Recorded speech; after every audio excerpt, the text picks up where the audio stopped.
Franck Ferrand raconte sur Radio Classique.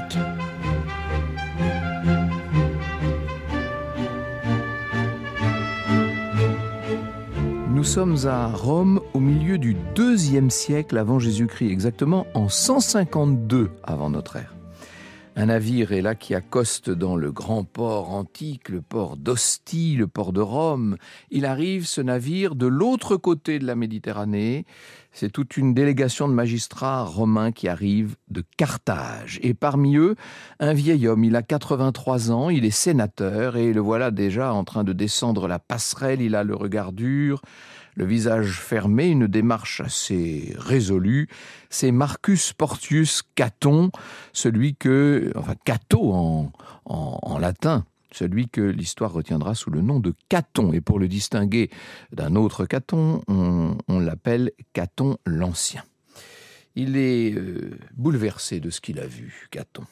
Il a vu Carthage, et tout ce qu'il a découvert là-bas l'a littéralement stupéfié. Il pensait voir une ville agonisante depuis la fin de la dernière guerre entre les deux cités. Une guerre qui avait eu lieu 50 ans plus tôt. On s'imaginait à Rome que Carthage était vraiment à l'agonie. Et non, en fait, c'est une ville renaissante qu'il a vue, animée, opulente. Une Carthage en train de bâtir, d'échanger, de se remettre à rayonner plus que jamais. Et ça, ce n'est pas acceptable pour Caton qui voit là une menace latente. Il y a cette blessure qui n'a jamais été refermée de la Seconde Guerre punique, au cours de laquelle il avait combattu lui-même. Et on appelle ça les guerres puniques parce que c'est donc le terme qu'on emploie pour désigner les guerres entre Rome et Carthage. Et Carthage, visiblement, a repris des forces, n'a pas retenu la leçon. Elle devient de nouveau une menace pour Rome. Et il se doit, lui, ce vieux sénateur et cet ancien combattant, il se doit d'aller alerter ses concitoyens. Donc, il se dirige vers le forum, il entre dans la Curia Hostilia, où se réunissent les sénateurs de la République romaine, et là, dans l'ombre des grandes colonnes, il s'avance vers la tribune, où il est vêtu de la toge la plus simple, aucun artifice, il a les traits burinés qui montrent sa vie d'effort, de combat. Caton commence par faire le rapport de ce qu'il a vu à Carthage. Et au moment où il est en train d'achever son discours, il ouvre un pan de sa toge et de là tombent des figues. Oh, elles sont belles, mûres, elles sont charnues, ces figues. On dirait qu'elles viennent d'être ramassées et les sénateurs les observent, bien sûr. Et la voix de Caton s'élève parce qu'il sait parler, cet homme-là. « Sénateur, la terre qui les produit n'est qu'à 3 journées de Rome. » Et là, il conclut dans un silence pesant. Le Sénat l'écoute. « Ceterum censeo Carthaginem et sederendam » ce qui veut dire « Et par ailleurs, je suis d'avis qu'il faut détruire Carthage. » Et à chaque fois maintenant qu'il prendra la parole au Sénat, quel que soit le sujet, qu'il parle de moissons, de taxes, de l'entretien des routes, peu importe, Caton, laisse à la fois à la fin de chacun de ses discours tomber la même formule, cette espèce de couperet, Carthago delenda est. Il faut détruire Carthage. C'est d'une certaine façon ce leitmotiv, cette phrase constamment répétée qui est censée planter dans les esprits la nécessité d'un combat définitif contre la puissance rivale de Rome, Carthago delenda est. Franck Ferrand sur Radio Classique. Il était né bien avant tout ça, je vous ai dit qu'il a 83 ans, il était né en 234 avant Jésus-Christ, ce Caton dans le Latium, à Tusculum exactement, dans une bourgade des collines romaines. Il n'est pas issu de la noblesse, c'est pas un patricien lui. Il vient de la plèbe, une famille d'origine paysanne, la gens Porcia, famille rude, fière, forgée par des générations de travail de la terre, par les campagnes militaires aussi. Vous savez à quel point les paysans romains étaient en même temps souvent des légionnaires. Et là, dans cette Italie rustique, laborieuse, Caton a appris la nécessité de l'effort, le goût des choses simples, l'utilité de la discipline aussi. Sa jeunesse s'est déroulée bien loin des fastes de la capitale. Elle a façonné un caractère austère, frugal, par-dessus tout incorruptible. Caton, c'est, si vous voulez, un latin ancien dans une Rome qui est déjà en train de se transformer en pleine mutation. C'est le défenseur des vertus républicaines ancestrales, le courage, l'économie, le respect des devoirs civiques, vous voyez, enfin tout ce qu'il y a de noble et de vertueux dans le comportement civique.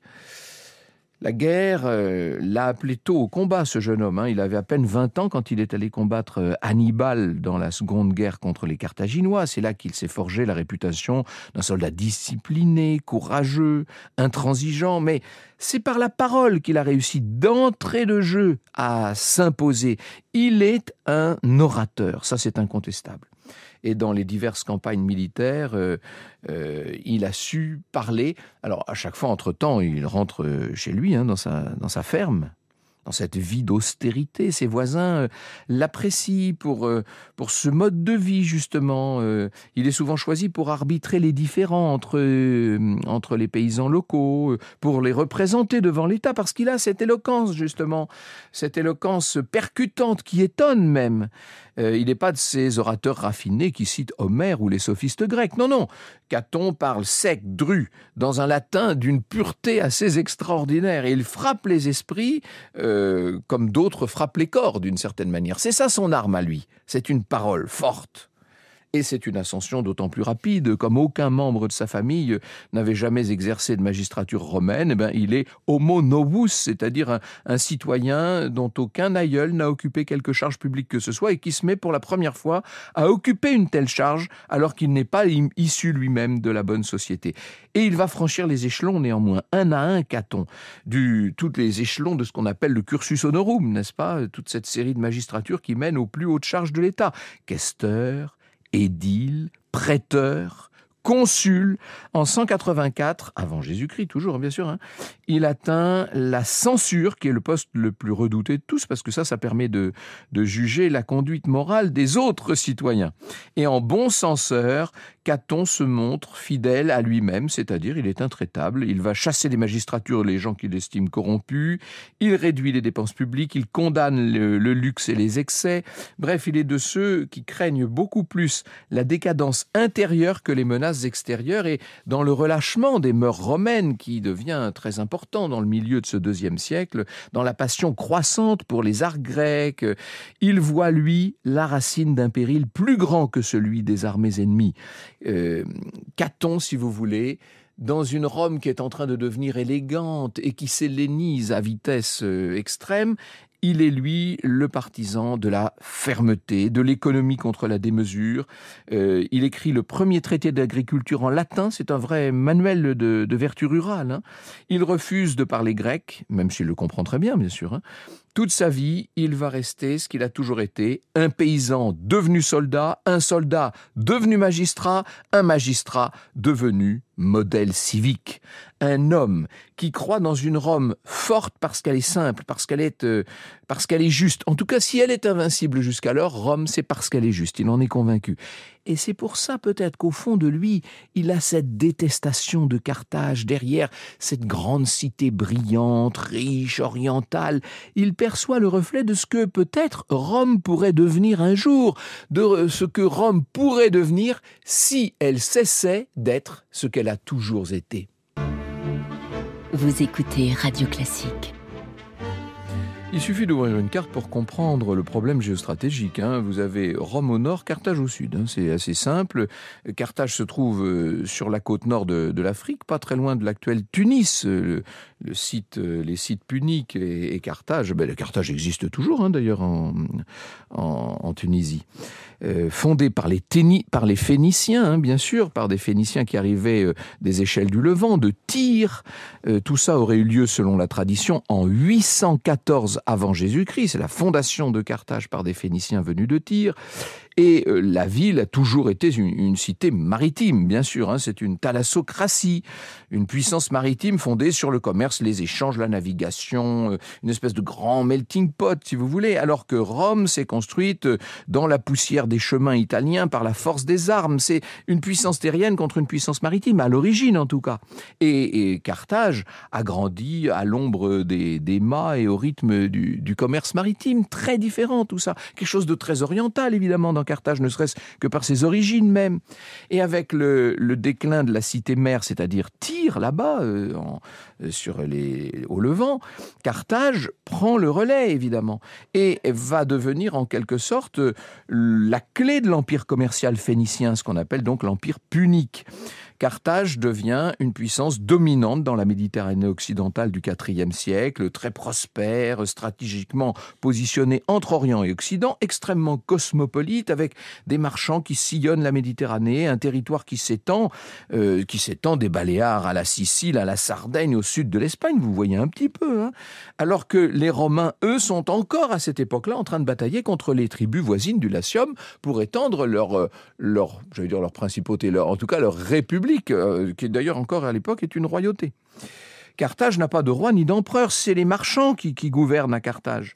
L'armée, qui est composée de mercenaires étrangers, est certes redoutable à Carthage. Elle repose sur une marine qui a bénéficié des avancées phéniciennes en matière de construction navale depuis des siècles. Et c'est grâce à cette flotte que les Puniques ont réussi à bâtir cet empire maritime qu'on doit pouvoir comparer à celui d'Athènes, si vous voulez. D'ailleurs, telle Athènes un siècle plus tôt, l'expansion punique finit par susciter la jalousie des Romains et, disons-le, la peur d'un certain nombre des sénateurs romains. Vous avez 2 villes, 2 modèles, 2 ambitions méditerranéennes. De même qu'il y avait Athènes et Sparte, si vous voulez, là, maintenant, vous avez Rome et Carthage, et la collision est inscrite dans les tablettes. Au départ, les relations entre Rome et Carthage étaient bonnes, évidemment, et il y a toute une série de traités avec des alliances qui montrent des traités de commerce notamment, qui montrent des intérêts bien compris, chacun respecte la sphère de l'autre, mais évidemment, les choses vont tourner au vinaigre quand ces sphères entrent en collision. C'était obligé. Et le bras de fer entre Rome et Carthage, ça commence au milieu du IIIe siècle de notre ère. Et donc, l'histoire retient 3 guerres puniques qui s'étalent sur un petit peu plus d'un siècle, de 264 à 146 avant Jésus-Christ. Vous me voyez venir. C'est pas seulement une querelle de territoire, c'est un affrontement de civilisation, tout simplement. La première guerre punique a eu lieu pour la domination de la Sicile. Elle a duré 23 ans. Rome, à l'époque, n'était pas encore bien établie sur les mers. Elle construit sa première flotte de guerre, en copiant d'ailleurs un navire carthaginois qui s'était échoué. La guerre va user les 2 camps, mais à la fin, c'est Rome qui l'emporte. Et en 241, Carthage capitule. Elle va céder la Sicile, puis la Sardaigne, la Corse. Rome, pour la première fois, devient donc une puissance maritime. Vous voyez comment se fait l'expansion d'une puissance, en fait. C'est étonnant. En prenant la place de l'autre, d'une certaine manière, elle a goûté à la victoire, Rome, maintenant, et à l'idée qu'elle peut dominer bien au-delà de la péninsule italique. Carthage a été humiliée, elle se relève dans le silence, elle tourne les yeux vers l'Espagne où un général de grand talent entame une expansion méthodique. C'est Hamilcar, bien sûr, Hamilcar Barca. C'est là, dans les vallées ibériques, que va mûrir la revanche. Et c'est en 218 avant Jésus-Christ que le fils d'Hamilcar, et celui-là vous le connaissez bien sûr, Hannibal Barca, grand, immense stratège, un génie, va accomplir l'impensable puisqu'à la tête de ses troupes, avec ses fameux éléphants, il va traverser les Alpes, etc. Vous connaissez tout ça. Ça, c'est la seconde guerre punique. À Cannes, pas la Cannes que nous connaissons, une autre Cannes en Italie, il inflige à Rome une terrible défaite puisque 50 000 soldats romains vont périr en un seul jour. Là, on peut dire que Rome est à genoux. Ça ne veut pas dire qu'elle tombe. Elle va refuser toute paix et préférer ce qu'on appellerait, nous, la résilience, l'endurance, disons. Et pendant plus de 10 ans, Hannibal va camper en Italie, mais sans pouvoir se rendre maître de Rome qui résiste. Et pendant qu'Hannibal est là avec ses campements, un jeune général romain qui s'appelle Scipion va prendre l'initiative, partir pour l'Espagne, puis pour l'Afrique. Et en 202, à Zama, c'est-à-dire tout près de Carthage, il affronte Hannibal et il l'emporte. Carthage est vaincue, pas détruite. Le souvenir de cette guerre va rester brûlant. C'est là que s'ancre, vous l'avez compris, l'obsession de Caton qui a combattu les Carthaginois pendant cette deuxième guerre punique. Après Zama, Carthage, bien que diminuée, va continuer d'exister et de prospérer, ce que je vous disais tout à l'heure. Elle paye ses dettes, elle retrouve une certaine stabilité, beaucoup trop aux yeux des Romains intransigeants, beaucoup trop surtout aux yeux de Caton. Voilà ce que plus tard écrira l'historien romain Velleius Paterculus. Il dira « Rome, déjà maîtresse du monde, ne se sentait pas en sûreté tant que subsisterait le nom de Carthage. » Autant citer encore une fois Caton l'Ancien. Il faut détruire Carthage. Franck Ferrand sur Radio Classique. Vous avez bien compris que Rome est en pleine mutation. Au milieu du IIe siècle, elle a triomphé sur tous les fronts. Elle est désormais une grande puissance, ce qu'on appelle une hégémonie. Aux yeux de Caton, plus que jamais, Rome est menacée, non pas de l'extérieur, vous l'avez compris, mais bien par ses propres mouvements intérieurs. En même temps que Rome conquiert, elle se transforme. La victoire sur la Macédoine et les royaumes hellénistiques a ouvert les vannes d'une espèce de... Comment est-ce qu'on pourrait dire d'un seul coup, il y a les richesses qui arrivent, les œuvres d'art, les esclaves, des esclaves lettrés pour certains. Bref, tout ça, ce sont les mœurs grecques qui vont pénétrer l'aristocratie romaine, complètement éblouie par le raffinement de cette culture hellène, et qui commence à délaisser la bonne vieille austérité républicaine pour le luxe tapageur d'un certain raffinement. On apprend le grec, on cite Homère, on fréquente les philosophes stoïciens et épicuriens qui arrivent d'Orient, on construit des statues et des temples, on se nourrit de tous les mets les plus raffinés possibles. C'en est fini de la rusticité romaine. Dans les Libri ad Filium, qui est un manuel d'éducation rédigé pour son fils, voici ce que Caton, justement, écrit. « À propos de ces Grecs, Marcus, mon fils, je te dirai en temps voulu ce que j'ai découvert à Athènes, qu'il est bon d'examiner leur littérature, mais non de l'apprendre par cœur. Je te prouverai que c'est une race sans valeur, impossible à éduquer, et pense que ces paroles sont celles d'un prophète. Quand ce peuple nous transmettra sa littérature, il corrompra tout, et plus encore s'il envoie ici ses médecins. » On croirait dans un autre monde et à d'autres siècles entendre les quakers américains parler de la littérature européenne porteuse de toutes les perversions possibles. Un autre épisode qui a été rapporté dans ces fameuses vies parallèles par Plutarque raconte l'arrivée de 2 philosophes athéniens à Rome et l'agitation que ça aurait produit et la crainte de Caton qui demande au Sénat de les renvoyer afin que ces philosophes retournent à leurs écoles pour y instruire les enfants des Grecs et que les jeunes Romains n'obéissent, eux, comme auparavant, qu'aux magistrats et aux lois, dit-il. Ah oui, il est très clair dans son avis, Caton. Évidemment, cette rigueur va l'opposer à Scipion, qu'on appelle maintenant Scipion l'Africain, le vainqueur d'Hannibal, donc, qui est le contre-modèle. Scipion, c'est justement l'aristocrate raffiné qui admire la culture grecque. Vous voyez que le vrai combat dans tout ça et le vrai clivage, il est moins entre Rome et Carthage qu'entre certains Romains et d'autres Romains.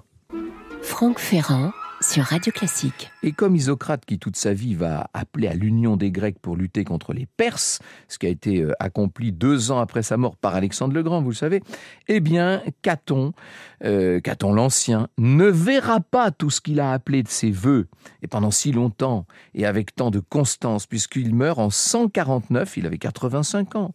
La même année, comme un ultime hommage, Rome va frapper. Alors on a cherché une cause, le casus belli. Carthage a tenté de se défendre contre les incursions du roi numide Massinissa, et Rome est venue en a profité en fait.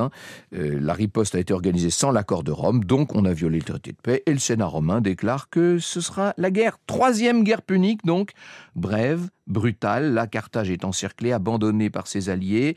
C'est une résistance désespérée des Carthaginois, avec des habitants qui reforment une armée, avec des hommes et des femmes qui travaillent nuit et jour pour fabriquer des armes, pour renforcer les murailles, pour préparer l'inévitable. Mais l'inévitable, comme son nom l'indique, va se produire en 146 sous les ordres de Scipion Émilien, qui est le petit-fils adoptif du grand Scipion l'Africain. La ville va tomber après un siège de 3 ans. L'assaut final a quand même duré 6 jours. Et quand enfin la résistance est brisée, Rome se livre à un véritable massacre, comme les Romains pouvaient le faire. Vous savez, ces massacres aveugles. La ville est mise à sac, brûlée, pillés, les survivants sont tous vendus comme esclaves, et puis il y a l'acte final, celui qui, plus que tout autre, donnera sa puissance symbolique à cette victoire. Les Romains vont répandre du sel sur les ruines de Carthage pour que rien jamais plus ne puisse y pousser. C'était la damnatio memoriae, c'était comme ça que faisaient les Romains quand ils voulaient se débarrasser définitivement de ce qui leur avait posé problème. Et pour que le souvenir même de la cité disparaisse dans la poussière, eh bien on rase tout. Geste peut-être plus légendaire qu'historique, mais qui montre bien que Carthage ne doit pas seulement être vaincue, elle doit être effacée. Et bien voilà comment s'achève l'histoire de cette rivalité entre Rome et Carthage, par le triomphe posthume de la vision de Caton, ce vieux sénateur qui avait fait tomber de sa toge des figues qui étaient encore en bon état. Delenda est Carthago. Ça sonne si fort que, d'une certaine manière, la sentence de Caton a eu raison d'un empire.